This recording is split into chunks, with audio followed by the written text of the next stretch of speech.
आज से नई दिल्ली में भारतीय जनता पार्टी की 2 दिवसीय राष्ट्रीय कार्यकारिणी की बैठक शुरू हो रही है। इस बैठक में प्रधानमंत्री नरेंद्र मोदी समेत गृह मंत्री अमित शाह, रक्षा मंत्री राजनाथ सिंह, नितिन गडकरी, जेपी नड्डा और बीजेपी शासित राज्यों के मुख्यमंत्री और उप मुख्यमंत्री इस बैठक में हिस्सा लेंगे और देश भर से लगभग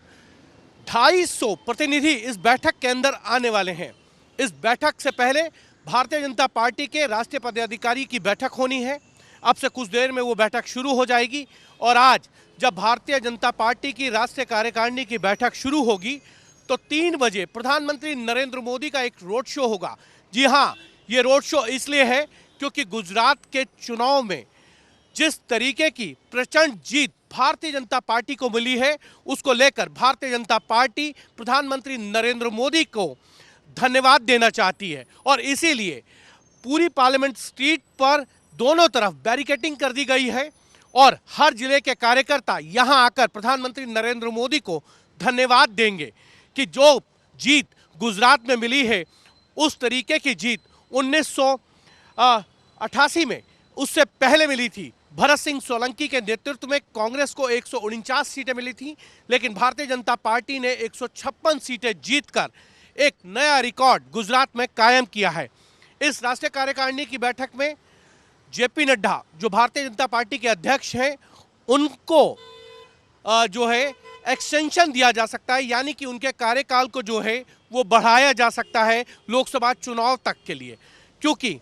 उनका कार्यकाल 20 जनवरी को पूरा हो रहा है। ऐसे में अभी पार्टी को लगता है कि नए अध्यक्ष को जो है नहीं बनाना चाहिए, उनके कंधों पर ही जिम्मेदारी देने के लिए पार्टी तैयारी कर रही है।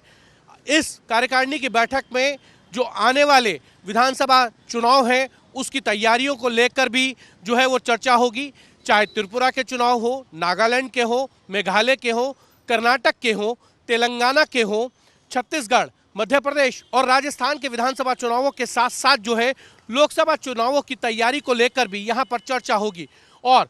पूरा फीडबैक लिया जाएगा किस तरीके से जो है पार्टी को आगे जाए। लेकिन बड़ी बात यह है कि इस पूरी राष्ट्रीय कार्यकारिणी में 3 प्रस्ताव जो है वो पास किए जाएंगे, जिसमें राजनीतिक प्रस्ताव, आर्थिक प्रस्ताव और साथ ही साथ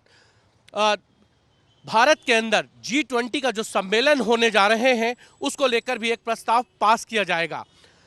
अंत में प्रधानमंत्री नरेंद्र मोदी का कल संबोधन होगा। इस संबोधन से भारतीय जनता पार्टी के कार्यकर्ताओं को वो एक नया मार्गदर्शन देंगे कि आप जाइए, चुनाव में लगिए और चुनाव को जीतिए, क्योंकि भारतीय जनता पार्टी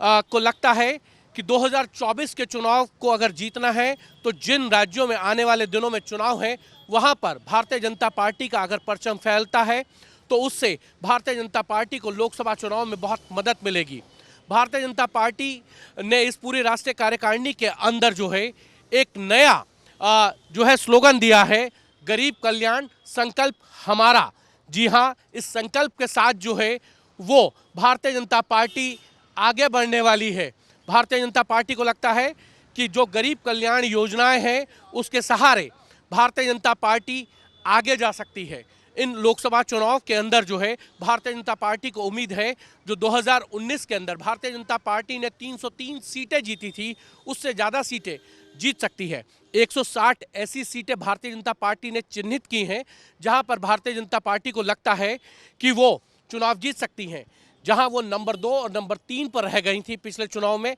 इस बार उन्होंने टारगेट किया है कि इन 160 सीटों में से भारतीय जनता पार्टी जो है लगभग 90 से ज़्यादा सीटें जीतकर एक नया कीर्तिमान बनाएगी। यानी कि भारतीय जनता पार्टी का टारगेट है 2024 के लिए इस बार 400 पार। कैमरामैन संजीव कुमार के साथ हिमांशु मिश्रा, नई दिल्ली।